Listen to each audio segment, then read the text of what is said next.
Vamos.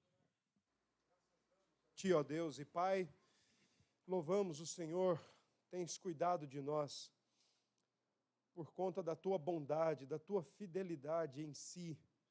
O Senhor nos tem feito diretos objetos do teu cuidado, da tua fidelidade e da tua bondade.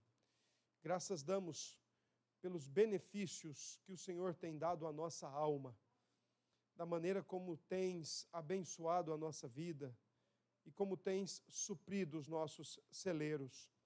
Louvamos ao Senhor por isto. E queremos, neste momento, externar ainda a nossa gratidão por nossos irmãos e irmãs, membros desta igreja, que agem com confiança no Senhor, com obediência na Tua palavra e com lealdade e com fidelidade. Muito obrigado. Que a bênção do Senhor repouse sobre os Teus filhos e que eles continuem sendo constantemente alvos do Teu cuidado e da Tua preservação. Por esses oramos, por esses damos graças, por esses intercedemos em Cristo Jesus. Amém.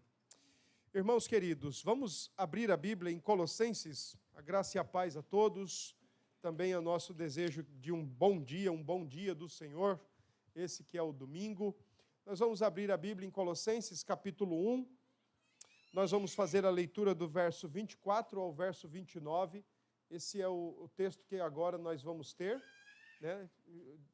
Há algum tempo, né? Nós já estamos pregando sobre a carta de Paulo aos Colossenses. E agora nós alcançamos aqui o corpo da carta. Até o versículo 23, nós estávamos ainda nos introitos da carta, né? A parte introdutória da carta. E agora, então, Paulo já se dirige numa outra perspectiva, né? Enquanto ele, no primeiro momento da carta, ele louvou a Deus pela vida da igreja, intercedeu por esta igreja, para que esta igreja em Colossos conhecesse mais ainda a vontade de Deus, para poder viver de modo digno e agradável, e também, claro, né? De maneira já antecipada, Paulo exalta o Senhor Jesus Cristo através daquilo que nós concluímos aqui com os irmãos, que era, de fato, um hino antigo, cantado pela igreja primitiva, acerca da pessoa e da obra de Jesus Cristo. A sua supremacia na criação, o universo todo, e a sua supremacia na nova criação, a igreja, criada a partir da sua carne, morta, cravada na cruz, em lugar do seu povo escolhido. Agora, a partir do verso 24 e até o verso 5 do capítulo 2, que serão os textos de agora pela manhã, capítulo 1, verso 24 a 29, e à noite, capítulo 2, do verso 1 ao verso 5, nesses dois textos que, por causa das nossas versões, eles estão separados, mas na verdade a ideia é uma só. As alegrias e as lutas de Paulo, a sua comissão, o exercício da sua comissão e o objetivo deste exercício. Hoje pela manhã, como já anunciado, nós vamos nos deter apenas nos versículos 24 a 29 do capítulo 1.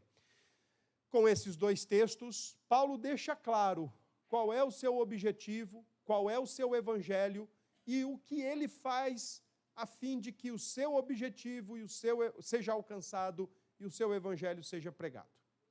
Vamos ler o texto?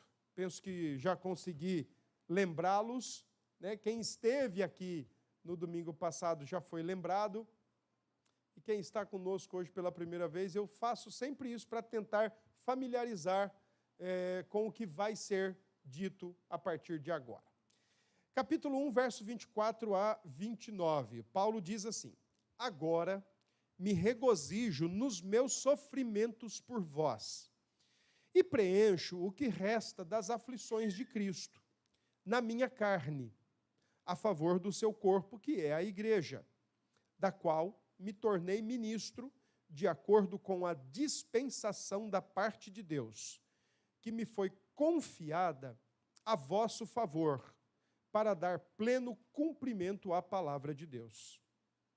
O mistério que estivera oculto dos séculos e das gerações, agora, todavia, se manifestou aos seus santos, aos quais Deus quis dar a conhecer qual seja a riqueza da glória deste mistério entre os gentios, isto é, Cristo em vós, a esperança da glória, o qual nós anunciamos, advertindo a todo homem e ensinando a todo homem em toda a sabedoria, a fim de que apresentemos todo homem perfeito em Cristo. Para isso é que eu também me afadigo, esforçando-me o máximo possível, segundo a sua eficácia, que opera eficientemente em mim. Amém. Até aqui é a nossa leitura. Vamos mais uma vez orar. Senhor nosso Deus, nosso bondoso Pai, oramos em nome de Jesus e queremos pedir graça sobre a nossa mente, sobre o nosso coração. Queremos pedir que o Teu Espírito, nosso mestre por excelência, nosso ajudador, que agora ilumine o nosso coração e nos ajude. Senhor, por graça, abra o nosso entendimento, nos permita compreender a Tua palavra. Oramos em nome de Jesus. Amém. Meus irmãos queridos, quem convive de perto comigo e quem tem utilizado do meu serviço aqui na igreja, sabe que na maioria das vezes eu gosto de ser muito prático.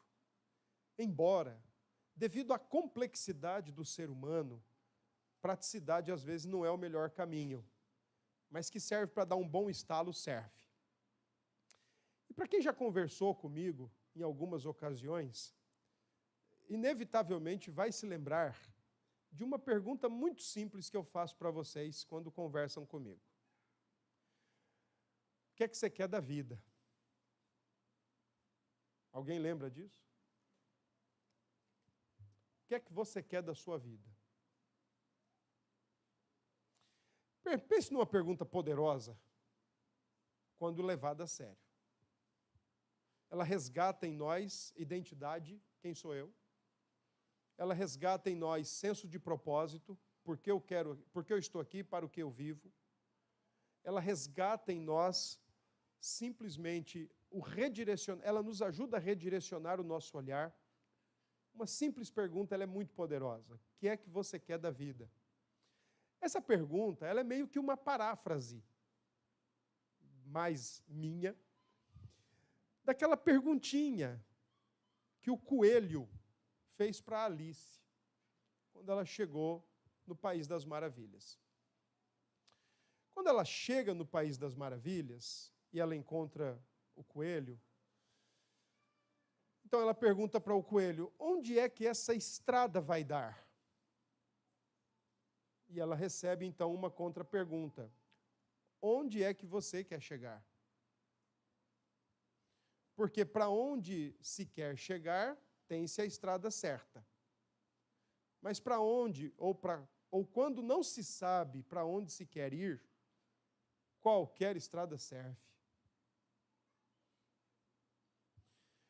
Nós somos cristãos, herdeiros de uma gigantesca tradição, a tradição reformada, e que eu já disse algumas vezes aqui para os irmãos, se no nosso breve catecismo, e se no nosso catecismo maior de Westminster, nós não tivéssemos todas as perguntas e respostas que neles temos, mas se tivéssemos apenas a primeira, qual é o fim principal do homem? Para que o homem foi finalmente ou principalmente criado? Criado para glorificar e se alegrar em Deus para sempre. Se nós tivéssemos só essa pergunta, já não seria útil, porque a gente sabe qual caminho deve ser pego. E nós não ficaríamos como Alice, perguntando aonde é que esse caminho vai dar. Quando a gente sabe onde nós queremos chegar, então nós não vamos medir esforços, pelo contrário, nós vamos empreender esforços, nós vamos renovar esforços. Quando nós sabemos onde queremos chegar, Nós não vamos medir distâncias, nós não vamos medir dificuldades, especialmente quando nós sabemos onde queremos chegar, porque conhecemos quem nos chamou para chegar, nós vamos depender da sua graça e confiar nele, a despeito de qualquer coisa. A despeito de qualquer coisa. E o texto que nós fizemos a leitura nessa manhã, porque Paulo sabia onde ele queria chegar, então Paulo não mede esforços, não se deixa ser enganado pelas circunstâncias da vida, a fim de que ele chegue e cumpra com o seu objetivo. Isso está muito claro no texto de Colossenses capítulo 1, verso 24 a 29. Agora Paulo, como já está adentrando ao corpo da carta, o corpo central da carta, então Paulo começa a falar de algo super importante para o seu argumento, o evangelho do mistério de Deus, que é Jesus Cristo. O texto, ele está muito bem dividido e a gente pode olhar para ele assim com muita facilidade. Primeiro, versículos 24 e 25, nós podemos olhar aí para a alegria de Paulo, ou o regozijo de Paulo. Versículos 26 e 27, o evangelho de Paulo. E os versículos 28 e 29, o objetivo do apóstolo Paulo. Isso é o que está aí no texto e nós vamos olhar para ele agora. Versículo 24 e 25, o apóstolo diz que o seu regozijo está nos sofrimentos que ele sofre, que ele recebe, por poder desempenhar o seu papel apostólico. Versículo 24 começa Paulo dizendo: agora me regozijo nos meus sofrimentos por vós. Lembrem-se que, segundo o que temos visto, Paulo nunca tinha estado em Colossos, Paulo nunca tinha visto os colossenses. Mas por saber, através de Epáfras, o seu fiel co-escravo, que naquela cidade agora tinha uma comunidade de crentes, tinha um grupo de cristãos, Paulo automaticamente os insere na sua bagagem de sofrimento por amor a eles, considerando que eles são igreja de Cristo, apesar de nunca tê-los visto face a face, apesar de nunca ter estado com nenhum deles. Mas é um grupo de crentes, é um grupo de cristãos, está aí passando aperto, está aí passando alguma dificuldade, estou sofrendo tanto por eles, que nunca os vi, como também estou sofrendo pelos efésios, com os quais passou 3 anos da sua jornada apostólica.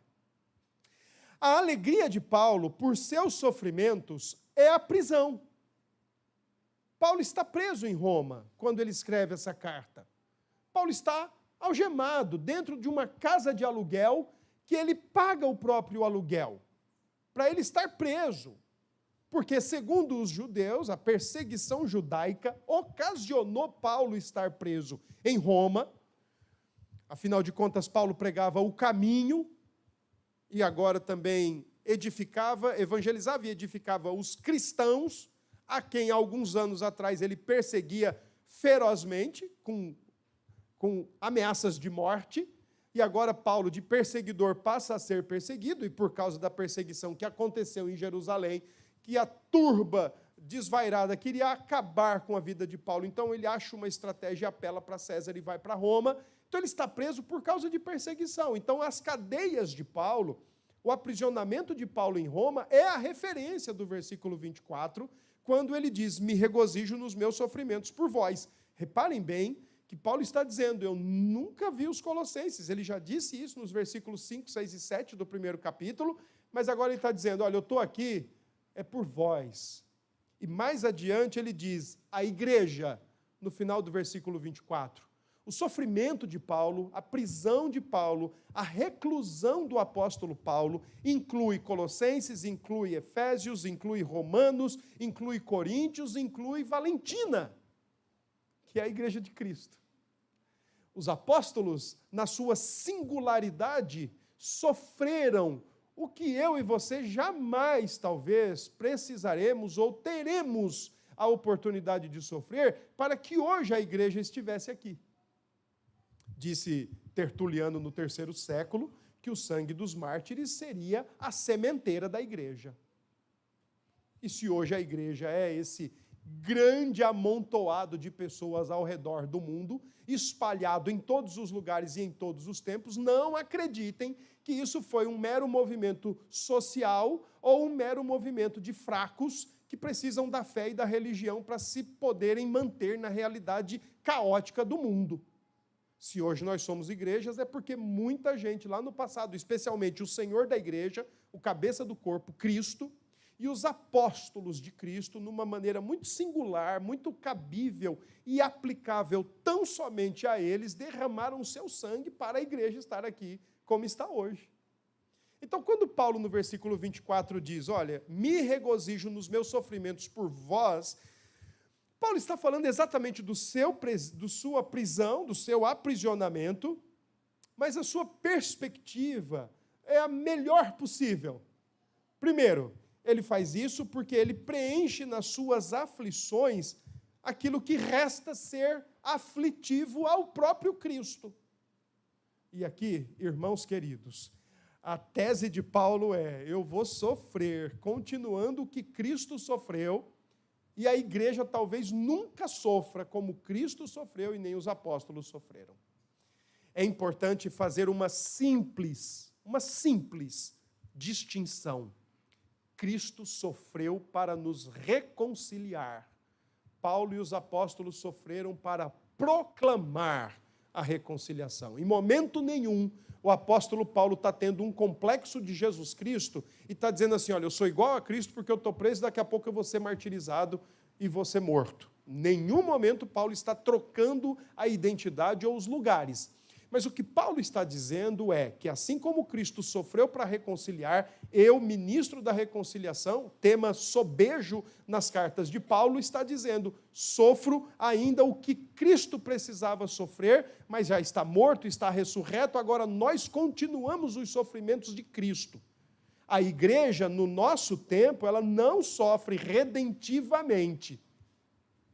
A igreja, no nosso tempo, não sofre tal qual Paulo e os apóstolos sofreram. A igreja, no nosso tempo, sofre por identificação com Cristo. Se bem que, às vezes, nós preferimos sofrer por identificações a homens. Homens sem futuro.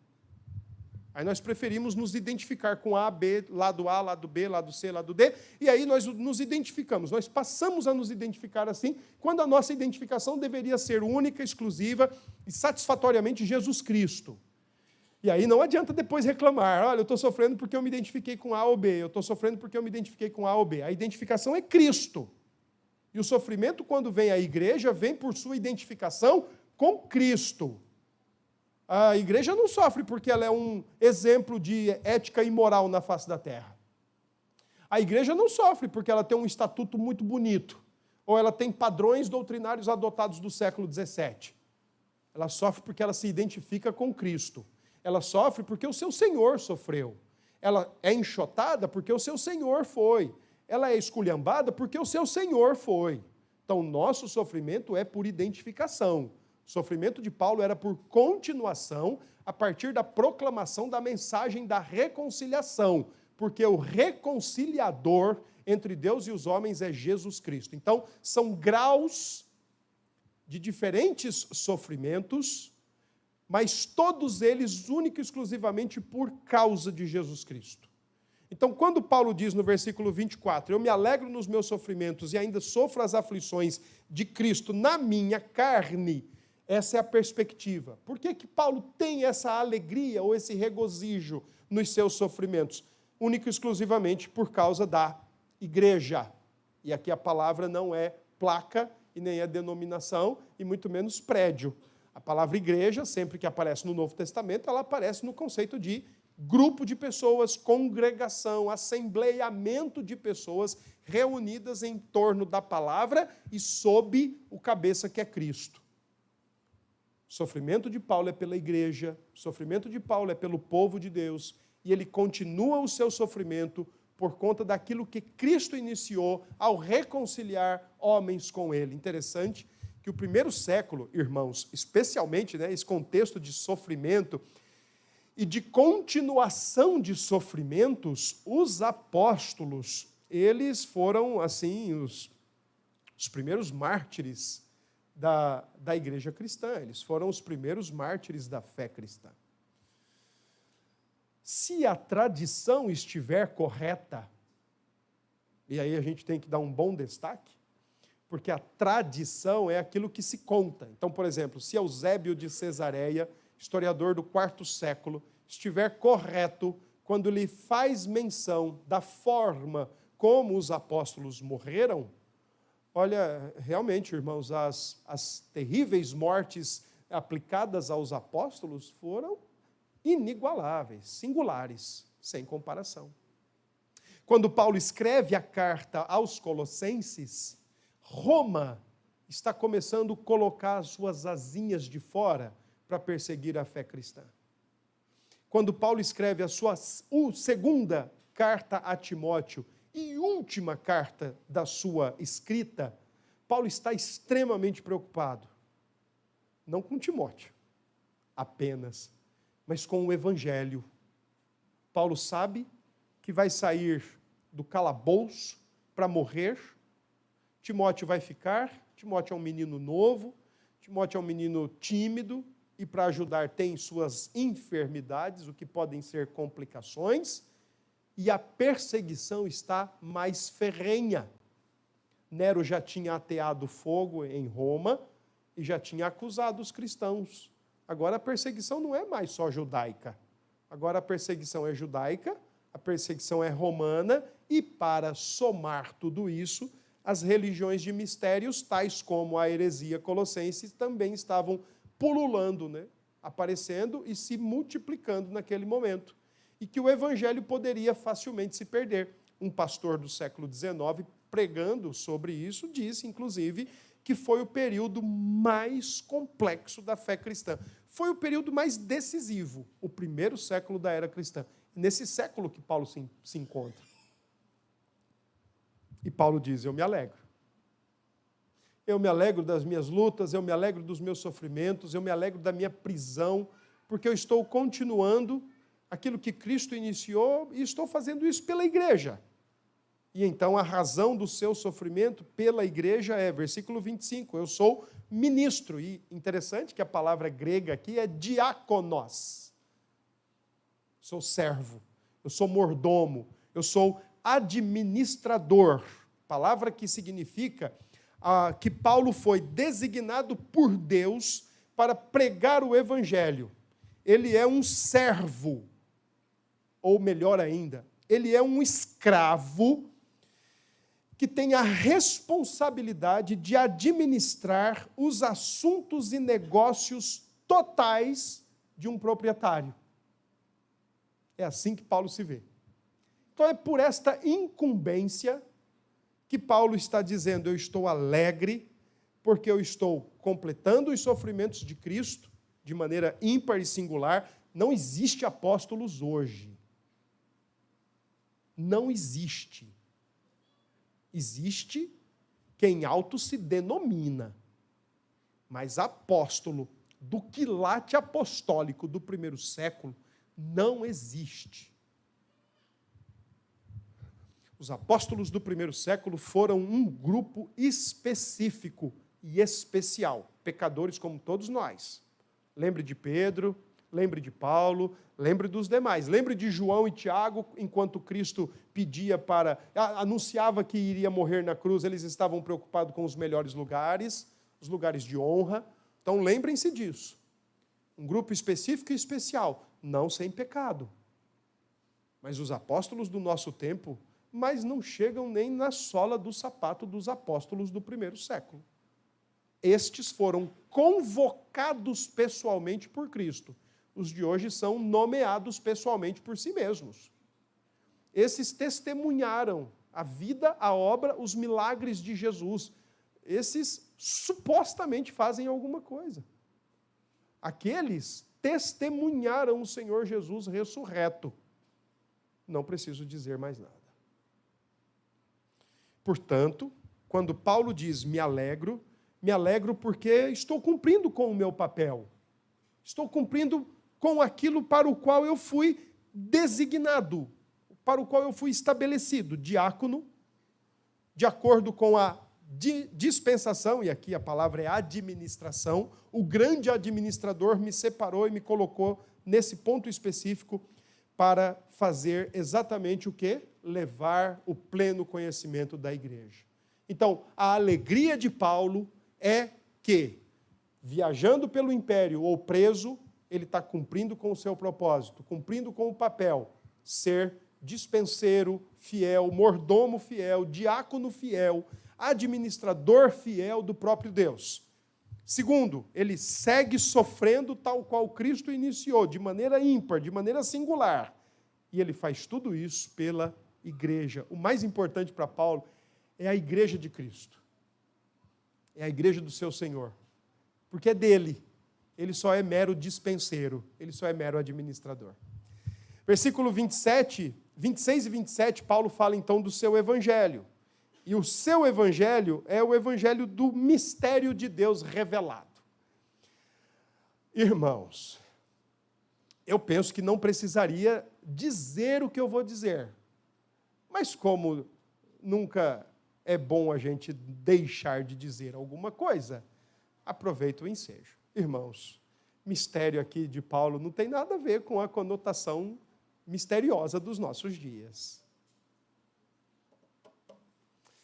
Quando Paulo está falando de um evangelho do mistério, irmãos, Paulo não está falando de alguma coisa acessível a uma casta evangélica mais evoluída, mais super espiritual, que vê anjos, que vê demônios, que vê o céu. É impressionante como essa galera gosta de ir para o inferno.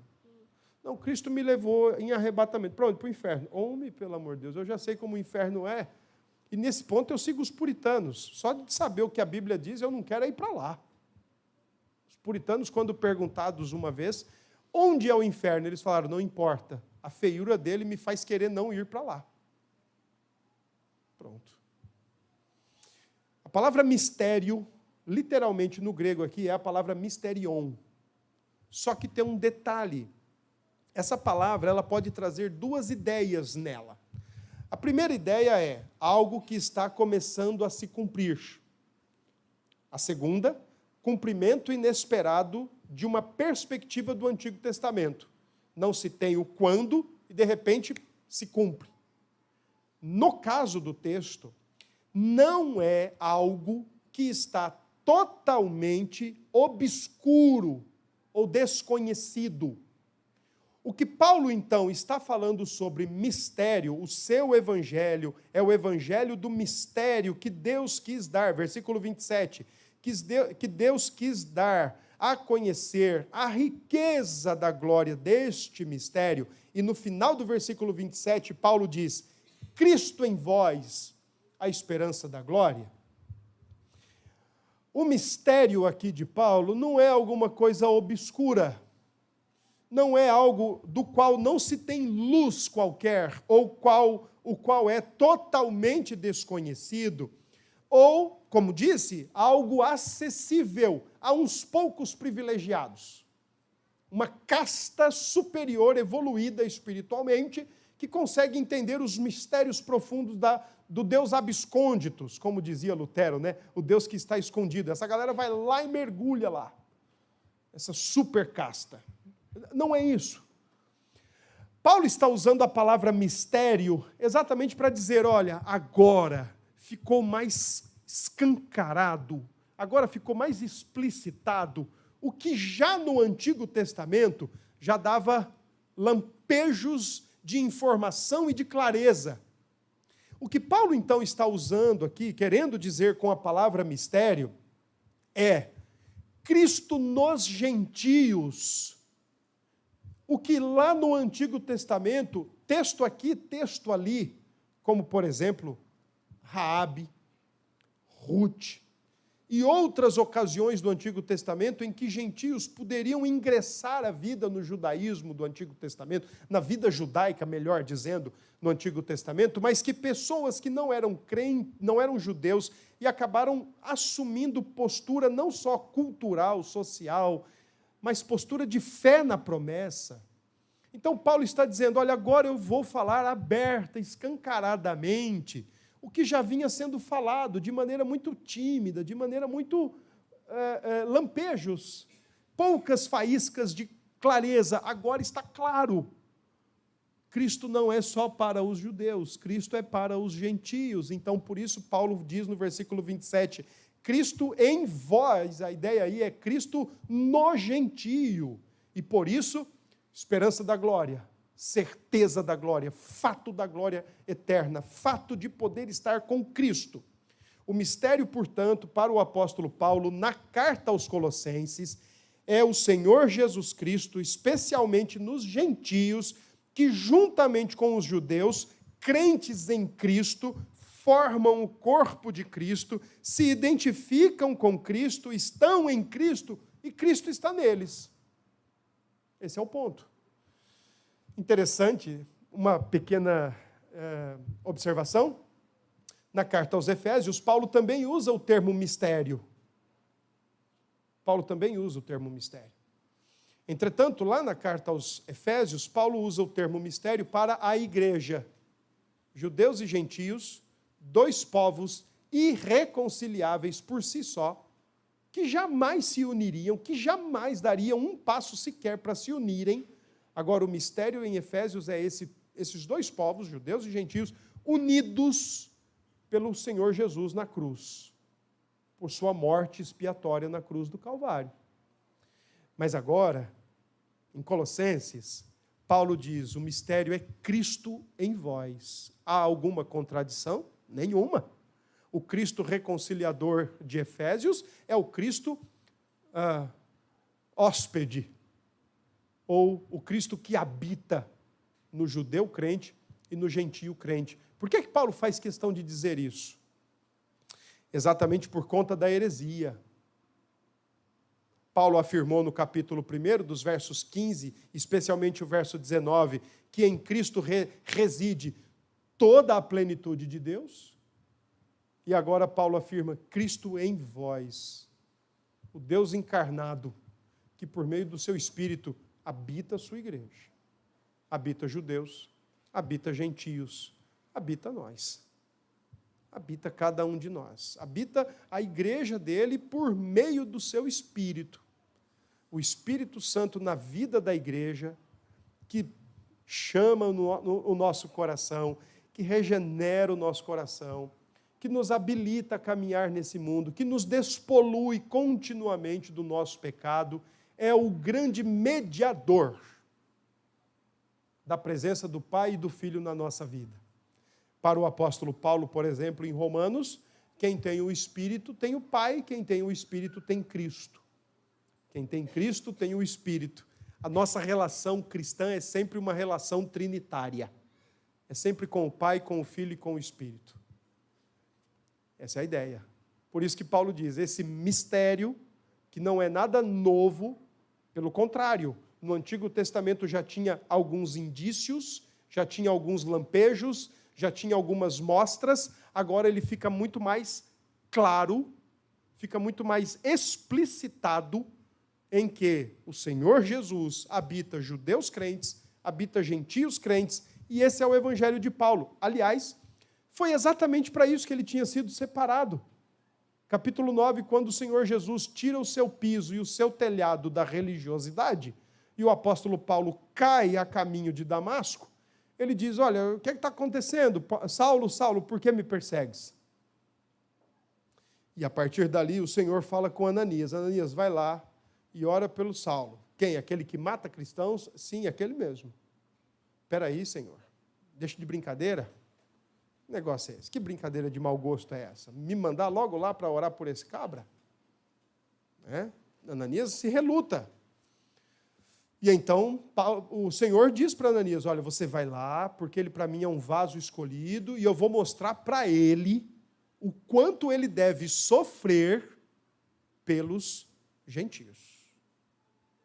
Paulo está preso pelos gentios, a igreja. Paulo prega o evangelho para os gentios, a igreja. Finalmente, versículos 28 e 29, nós temos então o objetivo do apóstolo Paulo. E aqui, irmãos, eu quero chamar a atenção de vocês para 3 palavras que Paulo usa e 3 repetições que Paulo usa. Primeiro, ele diz no versículo 28, o qual, ele está se referindo ao evangelho, o evangelho do mistério de Deus, Cristo em vós, esperança da glória. E essa ideia de esperança da glória é a esperança certeza, não é a esperança probabilidade nem possibilidade ou eventualidade, né? Expectativas. Pelo contrário, a esperança da glória é a esperança certeza, certeza de que estarão com Cristo na glória eterna, partilhando da glória com Cristo, habitando novos céus e nova terra com Cristo. Cristo em vós, certeza da glória. Seja ela de que dimensão, de que magnitude, de que forma for, Cristo dá essa certeza. Então, no versículo 28, Paulo diz, o qual, o evangelho, nós, primeiro, anunciamos, e aqui Paulo usa a ideia de proclamar, evangelizar. Depois ele diz, advertindo, e aqui Paulo usa o verbo noutetel, que traz a ideia de aconselhamento noutético. É o cara que mais usa esse verbo nas Escrituras, né, do aconselhamento que confronta e tenta colocar na cabeça da pessoa a Bíblia, para que a pessoa saiba o caminho que ela deve andar, porque o seu objetivo de vida deve ser glorificar a Deus, deve ser agradar a Deus e não a si próprio. Então Paulo diz, eu anuncio o evangelho, eu aconselho ou eu admoesto, encorajo, eu confronto pessoas, e ele diz mais, e eu ensino. E aqui, queridos irmãos, ensinar é uma tarefa apostólica, sim, mas ensinar é uma tarefa da igreja também. É uma tarefa dos pais. É uma tarefa do corpo de Cristo, ensinar uns aos outros. É uma tarefa de crentes quando evangelizam e discipulam novos crentes. Aqui a ideia de ensinar é que nunca para, nunca acaba. E se vocês repararem, os verbos advertindo e ensinando são 2 verbos participiais, o que significa que Paulo está dizendo que ele faz isso o tempo todo. Não é uma agenda para Paulo advertir, não é uma agenda para Paulo ensinar, mas é o tempo todo advertindo e ensinando. E aí tem uma expressão que Paulo repete por 3 vezes. Ele diz, o qual anunciamos advertindo todo homem, ensinando todo homem, a fim de que apresentemos todo homem. Longe de Paulo ser um universalista, mas a ideia aqui é de falar com a igreja. De falar com a igreja. De cuidar da igreja. De priorizar a igreja. De servir a igreja. Porque Paulo tem um objetivo. E como ele sabe aonde ele quer chegar, porque ele tem um objetivo, ele sabe o caminho. E se no caminho tem prisão, não tem problema. E se no caminho tem sofrimentos para continuar o que Cristo iniciou, não tem problema. E se no caminho, versículo 29, tem que se afadigar, e essa expressão aí que Paulo usa, né, quando ele diz assim, ó, me afadigo, a ideia aqui é me extenuo, me desgasto, ou, como a gente poderia dizer melhor, me arrebento de trabalhar. Mas eu gosto mais da expressão seguinte, quando Paulo diz, esforçando-me. O verbo grego aqui é agonizo, que traz a ideia de agonia. Então, Paulo está dizendo, olha, eu me afadigo, me agonizando o máximo possível, segundo a graça de Deus que opera em mim. O objetivo, então, de Paulo é anunciar, advertir e ensinar a igreja, fazendo de que forma? Se afadigando, se extenuando e lutando, literalmente como um lutador extenuado, mas sempre contando com a graça de Deus, porque o seu objetivo é um só: apresentar todo homem perfeito em Cristo. Ou seja, apresentar a igreja perfeita em Cristo. O que é que Paulo quer com isso? Paulo sabe o que fazer: ensinar, advertir e anunciar. Paulo sabe o que isso vai exigir: fadiga, extenuada, agonia, esforços, lutas, isso vai exigir. Vai passar pelo caminho dos sofrimentos, da luta, da perseguição, da prisão, por falar do Evangelho. Mas o objetivo de Paulo é esse. Paulo sabia onde ele queria chegar: apresentar a igreja de Jesus Cristo perfeita em Cristo Jesus. O que é que Paulo quer dizer com isso? A palavra perfeito, como está no texto, é uma das palavras mais bonitas do Novo Testamento. A palavra teleios. Palavra que pode ser traduzida como maduro, perfeito, ou palavra que pode ser usada, traduzida como totalmente crescido em Cristo Jesus. A perspectiva de Paulo é que ele tem que fazer o que ele faz no versículo 28, não medindo esforços, não medindo limites, porque o seu objetivo é que a igreja seja, de fato, totalmente crescida, totalmente amadurecida, ou, como diz a expressão de próprio Paulo em Romanos 8, 29, conformada com Jesus Cristo. Parecida, semelhante com Jesus Cristo, em tudo. O objetivo de Paulo é esse. Ele quer ver pequenos cristos na face da terra. Pessoas amando como Cristo, servindo como Cristo, vivendo como Cristo. Então ele proclama, adverte, aconselha, e ele ensina para ver Cristo formado nestas pessoas, a igreja, pela qual ele sofre, está preso, apanha, tem que fugir, tem que sofrer naufrágio, pela qual ele não mede esforços, porque ele tem um objetivo, ele sabe onde quer chegar. Diferente de muitos crentes do nosso tempo, diferente de muitos de nós, que quando eu pergunto assim, o que você quer da vida? Pessoas me dizem, não sei. Ou outros dizem, ainda estou pensando. Ou outros dizem assim, olha, não parei para pensar nisso ainda. Pior não é isso. Pior é quando dizem assim, olha, o que você quer da vida? Olha, eu quero uma casa boa, eu quero dinheiro bom. Aí é pior. Mostra que não pensa, como dizia o John Owen, mostra que não pensa espiritualmente.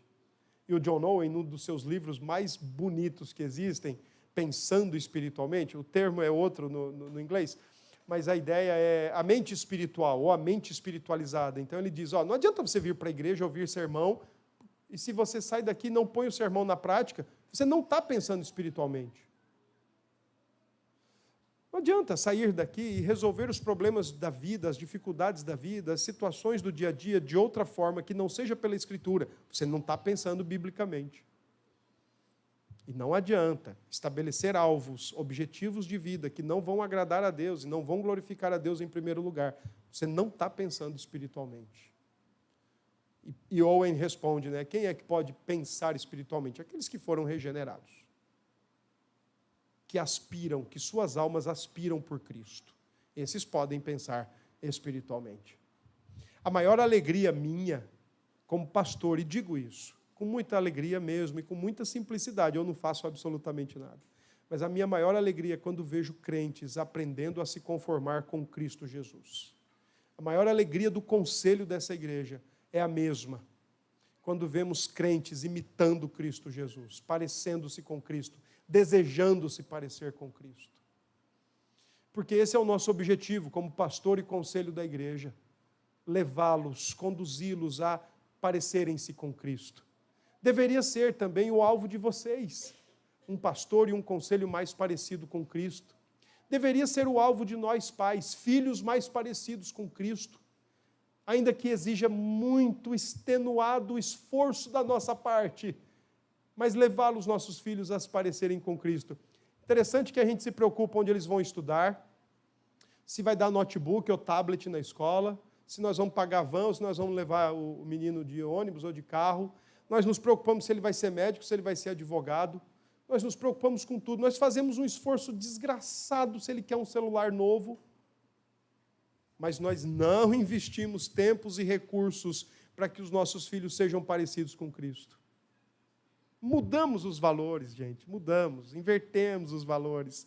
Se é para nós aconselharmos, nós delegamos ao pastor da igreja. Se é para nós ensinarmos, nós delegamos ao professor da escola dominical. Um certo autor disse que se você quer ter filhos conformados a Cristo, você precisa de 3 coisas. E eu tenho certeza que você tem todas elas. A Escritura. Alguém não tem Bíblia em casa? Levanta a mão que a gente vai dar agora. Vamos providenciar uma Bíblia agora. Tem Bíblia em casa? Todos. O Espírito Santo. Levanta a mão aí quem não tem o Espírito Santo na sua vida. Alguém não tem? Tem ou não tem? Muito bem. E o terceiro elemento? Tempo. Tempo. Quem não tem tempo aí, levanta a mão. Quem não tem tempo para ensinar os filhos? Quem não tem tempo para se extenuar e se afadigar com os filhos? Levanta a mão aí que nós vamos ajudar você a encontrar tempo.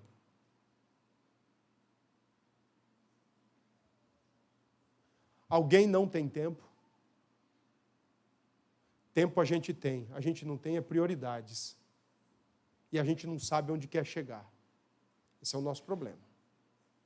Tempo a gente tem de sobra, mas a gente não tem objetivo. Objetivo alinhado, pautado na Escritura. Enquanto Paulo tem, a gente não tem. Aí não adianta depois chorar no leite derramado. O esforço de Paulo é para ver a igreja amadurecida, o meu esforço sempre será para ver a igreja amadurecida e parecendo-se com Cristo. Mas vocês também deveriam querer isso. Entender que o Evangelho de Paulo, o Evangelho de Jesus Cristo, tem esse objetivo: chamar vocês para serem parecidos com Cristo, e chamá-los e incumbi-los de fazer filhos também se conformarem a Cristo. Mas a gente, quando não tem Escritura, quando não tem o Espírito e quando não tem tempo, é complicado, eu entendo. Não é o nosso problema. A gente tem a Escritura, a gente tem o Espírito, a gente tem tempo. Esse é o texto.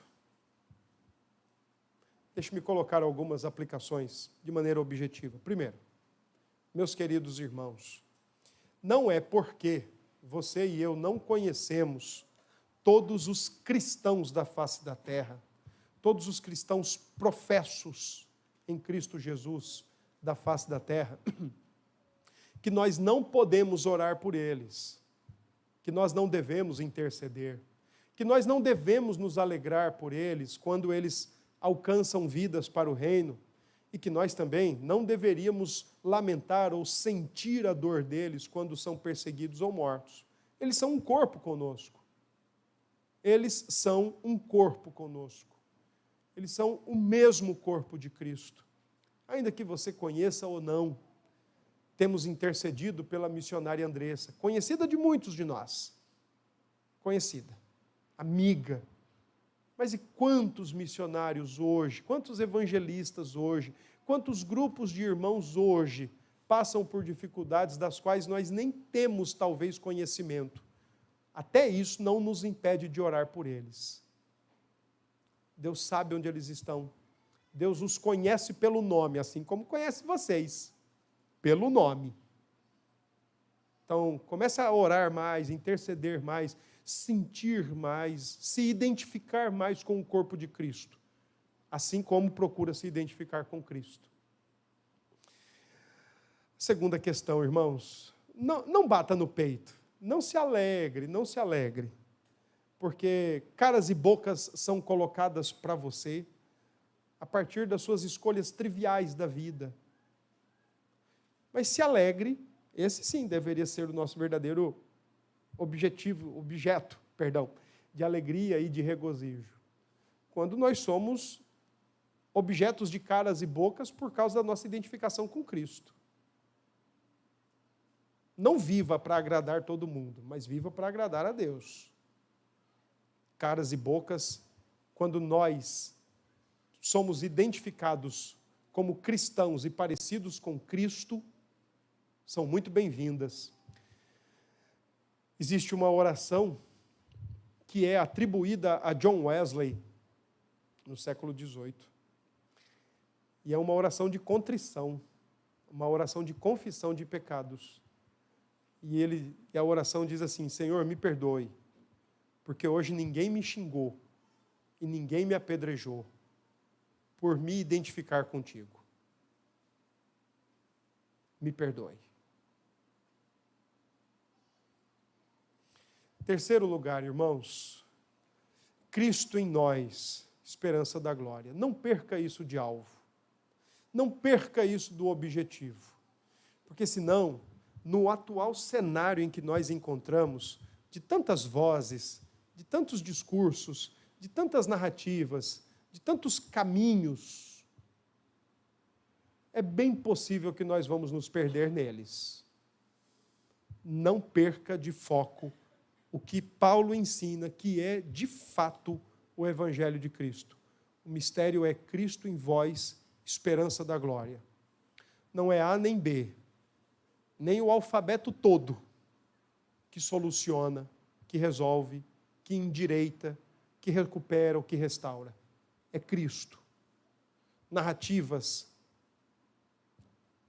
vozes, propostas, convites, tudo muito efêmero, tudo muito passageiro, tudo às vezes muito motivado por se encaixar ou se enquadrar em grupo A ou em grupo B, quando a igreja, ela deve transcender qualquer que seja o grupo. Não percam de vista o Cristo em vós, esperança da glória. Não percam de vista isso, jamais. Isso é o Evangelho. Cristo em vós, esperança da glória.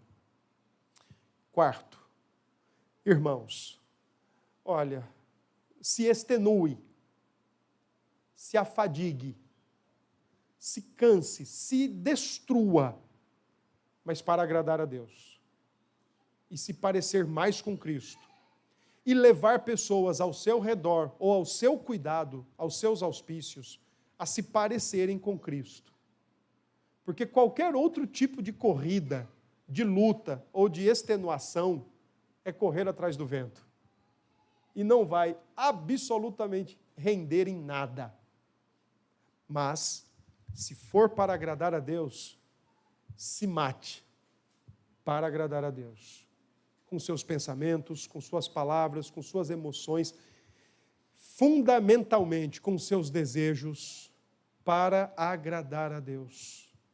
Seja você, seja quem estiver ao seu redor, ou quem estiver sob o seu cuidado.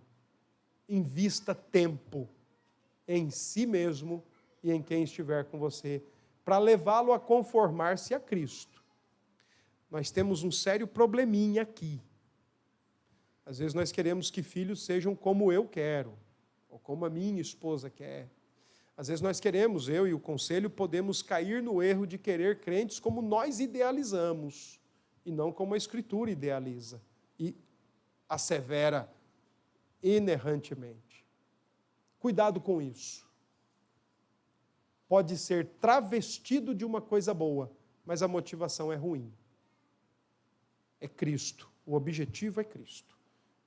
Maduro, totalmente crescido, conformado a Jesus Cristo. Esse é o nosso objetivo. Que Deus abençoe. Vamos nos colocar em pé? Depois eu quero falar com a igreja, eu preciso dar algumas informações. Ontem nós tivemos a reunião do conselho.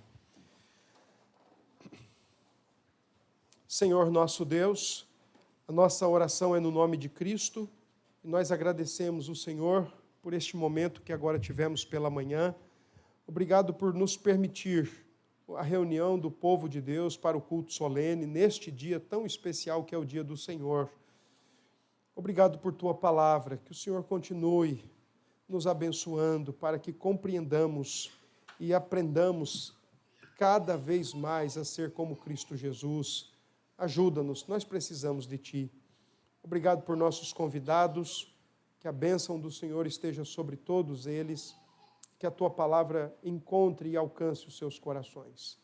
Nós louvamos o Senhor pela semana que começa, a recebemos com alegria. Então somente rogamos por graça e por sabedoria, disponibilizadas em todo o tempo, para que vivamos bem diante de Ti. Que o Senhor nos leve em paz, nos leve em segurança e nos livre de sermos maldosos aos Teus olhos. Essa é a nossa oração. E assim, Senhor, nós oramos no nome de Jesus.